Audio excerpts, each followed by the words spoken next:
Heineke. He has to step up. Now dancing around back at the 20. He's in trouble. Throws toward the end zone. And that is broken up by Darnay Holmes. It was intended for Curtis Samuel. It is incomplete. And the Giants are a couple snaps away from winning. The Commanders gave themselves a chance to get the win on Sunday night, but could not get across the goal line on the last drive of the game and fall to the Giants 20-12. Logan Paulson and Fred Smoot are here to take us through all the highlights and break down where things went wrong for Washington in this one. But all hope is not lost. The playoffs are still a possibility. We'll look at the current picture and talk about what needs to happen for the Commanders to extend their season.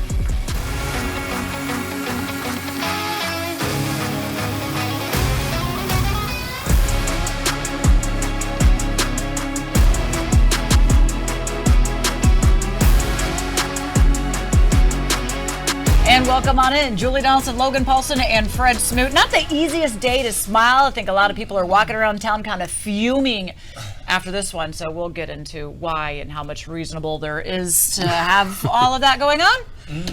But it was a very tough loss, Logan. Extremely tough loss. I mean, I think the expectation was that we were a better football team, right? And that's why it hurt so bad, is right because this Giants team that wasn't supposed to be very good came out and took it to us a little bit, and that's always tough to deal with.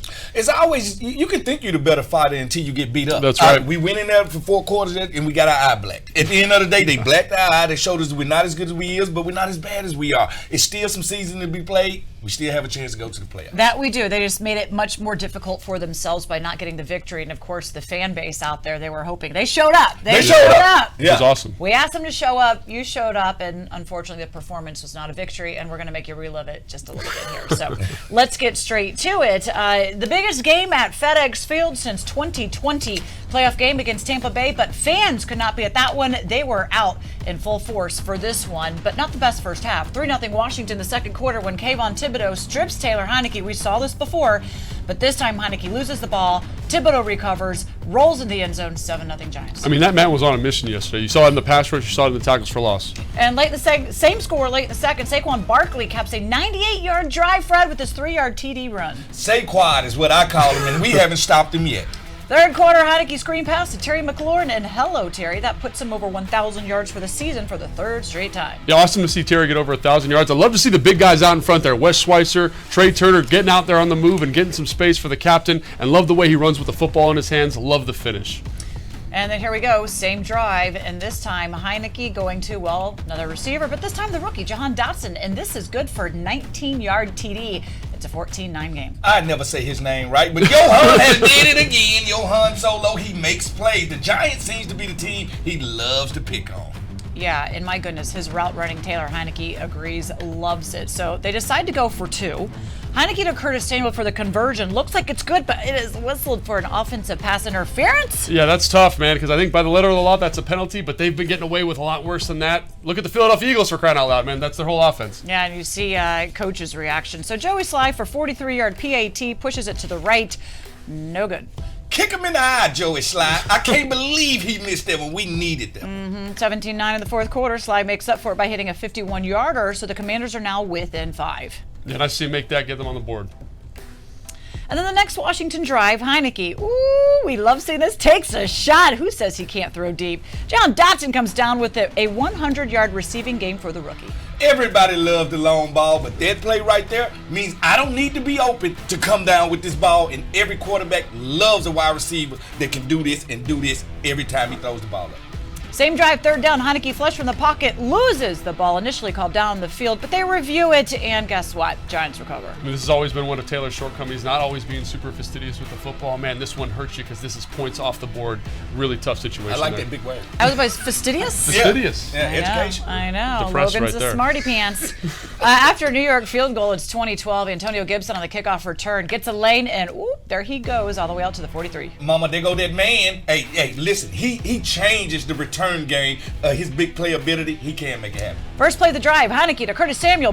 Beautiful footwork right on the sideline. That secures the catch. It's nice to see all the playmakers show up. You mentioned Jahan, Terry, Curtis getting his touches in the pass game and the run game. Love the footwork, love the athleticism, way to get his feet down. Awesome play. And then second and goal from the 10. Heineke flushed again, scrambling for the pylon. He is pushed out at the 1.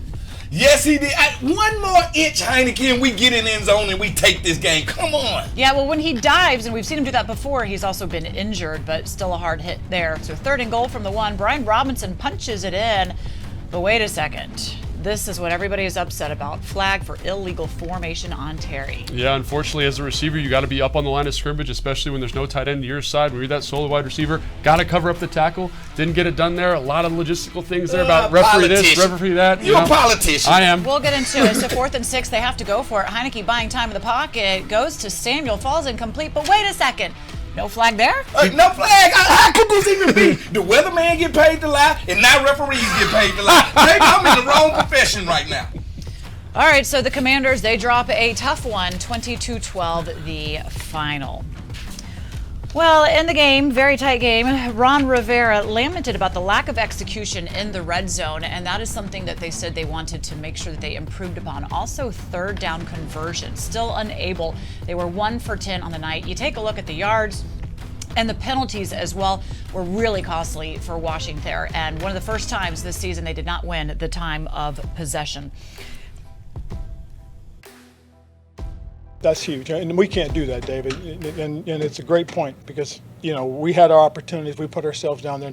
And, that was my answer to Sam. We missed opportunities, and we can't do that. We talked about that when we were off last week. That the red zone was something we got to be better at, and we didn't do that. If we had done it, that last series doesn't matter.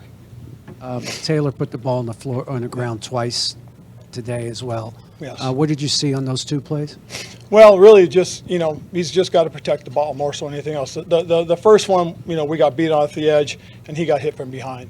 The second one, he's getting tackled. He's just got to secure the football. Just feel like we let it go. There's a lot of things that happened in that game that I thought went really well. I thought we moved the ball really well. We just get into the red zone and stall out. I thought defense played amazing. I really think the turning point of that game, the biggest play of that game, is the sack fumble for a touchdown the first half. If that doesn't happen, our defense is playing well. That's a tough one. To see like a game go down like that it's really tough. So many opportunities missed. I think the biggest thing is getting in the red zone and not converting touchdowns, settling for field goals, turning the ball over. We can't do that if we want to beat good teams. So that's just the frustrating part. We drive the entire field just to get in the red zone and turn the ball over. It's unacceptable. In time for our mission debrief, brought to you by the Washington Times. It was definitely a very difficult one to kind of settle in, not only just because it was a loss, but because, as we saw, there are a lot of things that folks are really kind of up in arms and heated over. And I want to start with the one that everybody is still talking about, Terry McLaurin and the flag at the end of the game that called back the touchdown. Yes. Fred, we were talking about this. Look, the referee said, it's not their job to necessarily say it. You look at Terry, you see the film. He looks like he's checking with the ref twice. Yep. He says he gets the thumbs up that he's good, but no. I'm out there with the wide receiver as a cornerback, so I see them ask the referee all the time. Am I good? Am I good? The referee looks like he says, you are good, so why would I move again? Terry has no reason to move right there. So I understand where the fans are getting up in arms, but if you really want to dominate a team, take the referees out the game, and this play shows it. It shows that you have to do that by your play, not everything else. Yeah, absolutely. I think we're making an assumption here about what the ref is actually saying. He might be saying, hey, move up to the ball. He needs to be on the football there. And then when he moves during a shift, that is also a penalty. There's a lot of things going on there logistically that you don't feel very good about as an offensive-minded player. Like, that's just bad process, right? Taylor's got to give those guys a second, let them get set, let them get lined up, wait to hold the motion to make sure everyone's in the right position. So I think that is a big variable that we're overlooking, right? We're saying, oh, it's the ref's fault, but I think there's a lot of things offensively that could have been done differently there. So you're basically saying it's Heineke's fault. I'm not saying it's Heineke's fault. I'm saying it's just a practice thing, kind of working that rep in practice, make sure everyone's on the right page. I think that's that could get that correct. And Thanks, Fred. Terry McLaurin, he's always the guy that says, look, I pride myself on not being the one that's causing these penalties. And when they called him at first, we're like, wait, who? That's not up to Terry. But okay, look, there you go. Two sides of it and how it goes down. But doesn't doesn't change the outcome at all. And it was really kind of devastating for Washington to get that loss, but they had their chances. And we saw for how the offense can kind of move. They also missed their chances, especially on third down conversions and in the red zone, Fred. Situational football. Like, the better teams in the league are better in situational football. People ask me, what's situational football? Red zone and third down. Can you dominate those two stats as an offense? And right now, we're just not good at those two things. We drive the ball 80 yards just to kick a field goal. Like, that's not what you want to do, especially against a playoff team like the New York Giants. They can say all they want to about the Giants. They are a team that contend, and they are a team that shows up and play, and you got to be good in those two facets of the ball. Yeah, absolutely. Fred. And something we talked about off air I think is interesting is that they kind of outsmarted themselves to start the game off. I think they tried to do a little bit too much. They got away from who they were, away from that run first play action approach. You saw how effective they were coming out the half when they were able to play action pass and run the football down the field. I think they just got a little kind of, that bye week wasn't productive for them. They overthought it, tried to put too much stuff in. I think that hurt them in the opening series. Think long, you think wrong. The points that they put up, having to rely on Joey Sly, as we've said, Coach Rivera told us multiple times, that is not the recipe for success. So they still have work to do, especially in a short week against the 49ers. Now, we talk about defensively. What is it that you saw from this game, Logan? And this is something, too, like Daniel Jones was the second most sacked quarterback, coming in with 41 sacks. He was not sacked at all in this game. Yeah, I think the Giants came out with an excellent plan, quite frankly. I think they did a really fantastic job of saying, we know where we're weak. We're going to call protections and passes to get the ball out of his hands quickly. Daniel Jones did an excellent job of executing it.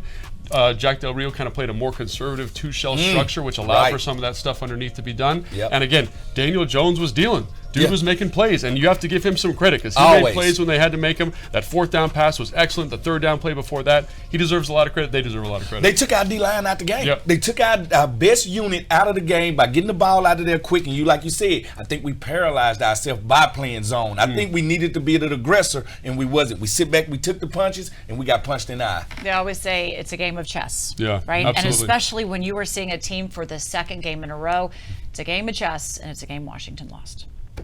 We still have more to get to, though, in the show. We certainly do. So hopefully you're sticking around with us, including we're going to go into a deeper dive into the cat and mouse game that the Commanders and Giants played last night. How similar were the approaches? Logan and Fred are going to break it down in the film room. And then later, we're looking at the NFC playoff picture and where the Commanders stand after that tough loss on Sunday night. This is Command Center. Stick around.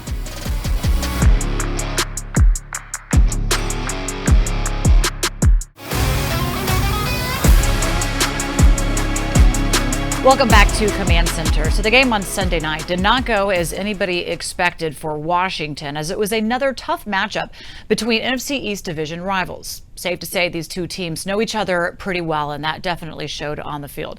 So let's go a little bit further into the matchup and break this one down. This is Inside the Film Room, presented by Amino. It pays to be healthy. Logan, Fred? Julie, thanks so much. Fred, it's always tough coming in here after a loss. Yeah. And I'm getting a lot of questions, Fred, about what happened to defense, what's wrong with the defense. And I think a couple things, right? I think Jack Del Rio called an excellent game, but I think the Giants deserve a lot of credit too. And they get paid too, though. And there was a nice chess game, nice give and take. And I think when you think about that, this team only gave up 13 points. I think that's got to be a win for the defense. No, most definitely. So let's take a look at this first play. I want to talk about this. Two guys walked up in the gap. You see these two linebackers right here, Fred? Yep. Watch Daniel Jones here. You see how he's tapping his helmet? He's saying, what's this? This is check. Yep. He brings the tight end down in protection, right? They are in a max protection look now. What I love about this is, hey, we're playing chess, not checkers. Bostic says, hey, let's check out of this protection. We're not going to be an all-out blitz. He runs to the edge. Love it. And they're expecting a man beater of here some kind, right, Fred? So what they do is they get into coverage, and they end up running what? What is this, Fred?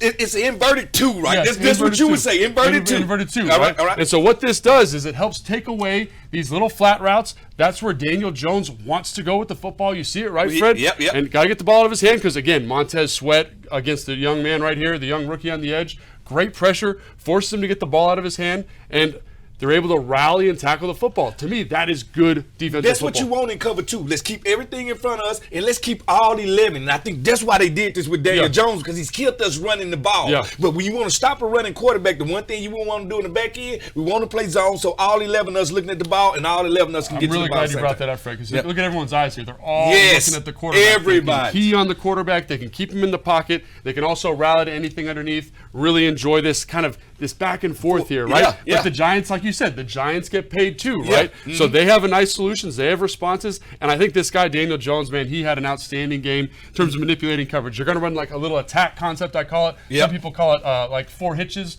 whatever you want to call it there, up and in. And so what happens here, Fred, is they put this hook player, they put Bobby McCain in the bind. I would say he's the guy that they want to put in the bind. But stop right here. Yep. Here go the thing about when offensive coordinators try to beat us, they want to undress us before the play. Putting this guy snug to the tackle right here and putting this guy, wow, you got 3 up here. Then we have to say zone a man right now. Right. Now Daniel Jones knows what we in. Yep. Now he knows where he's going to go with the ball. I think it also, Fred, helps him identify this nickel pressure here, right? And this is the margin for error, right? When you're playing against a good offense here, is look at how the nickel pressure gets caught up here. Yeah. And it throws the timing off enough. 1/10 of a second. And it allows Daniel Jones, you can't see it from this angle, but his eyes are down the middle of the field. Yep. It affects Bobby McCain to the ball. It opens this window ever so slightly, and he's able to thread the needle here, all because this is a little bit late. 1/10 of a second. He does an excellent job getting that football out, right? So again, the give and take of this, right? Yeah. And again, here we go. Cover 2. We talked about how advantageous cover 2 is, right? Yep. They're going to be here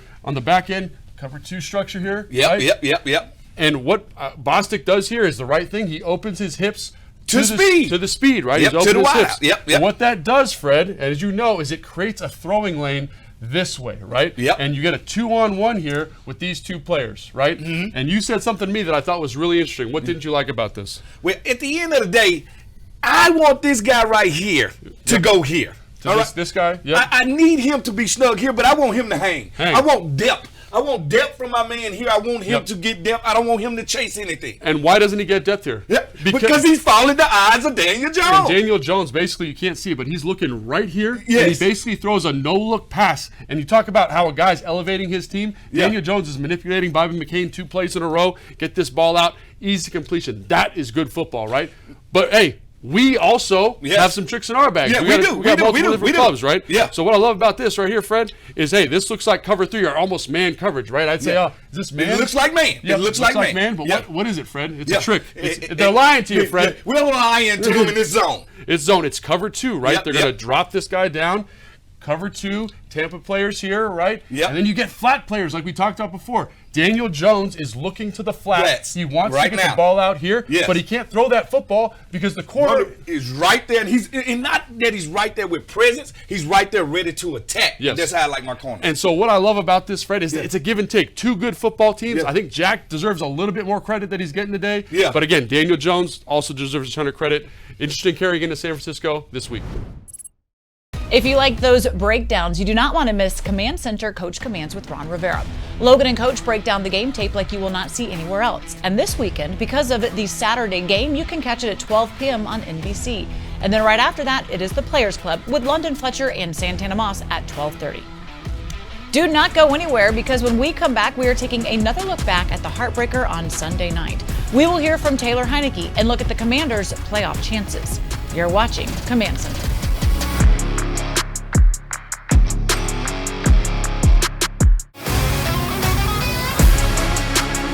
We're back, and here is another look back at Sunday night's loss to the Giants. The Commanders up 3-0 when Kayvon Thibodeau strips Taylor Heineke. Heineke loses the ball, and it is the Giants that score. Yeah, what a pass rush here by Kayvon Thibodeau. I mean, that guy is going to be a tough player to block for the rest of his career. Special. Yeah. All right, we're going to fast forward now to the third quarter, and Heineke connects with his rookie, Jahan Dotson. Dotson had 4 grabs, 105 yards, and a score, 14-9 after that missed PAT. Smooth route, smooth catch. This guy's effortless. That he is. It is 2012, late in the fourth and goal. Heineke's pass to Curtis Samuel, broken up, incomplete, no flag. I think that's the tough part, is there's no flag here. A lot of contact there, Fred. Yeah, it was. A lot of contact there, so that's too bad. Fred probably would root for the DB on that one. Commanders lose 20-12, and so it was a tough day for the QB. All right, Taylor, we understood what was on the line in this game, and there were some great moments, but obviously a lot of very missed opportunities that results in the Giants going home with the win. How are you evaluating this game for yourself? Yeah, this one hurts a lot. I felt like we moved the ball great, moved up and down the field. Just when we get in that high red or get in the red zone in general, we just continue to stall out. Obviously, I think the biggest play in the game was that sack fumble there in the first half. I thought the defense played great, and if that doesn't happen, we have a really good chance at winning that game. So again, I know I say this every time, but we'll go back and look at film tomorrow and see where we can get better. Taylor, third downs continue to be an issue for you guys. 1 for 10 in this ball game. Didn't only 3 for 14 against the Giants the first time around. What is it that the Giants are doing that are causing you guys so many problems on third down?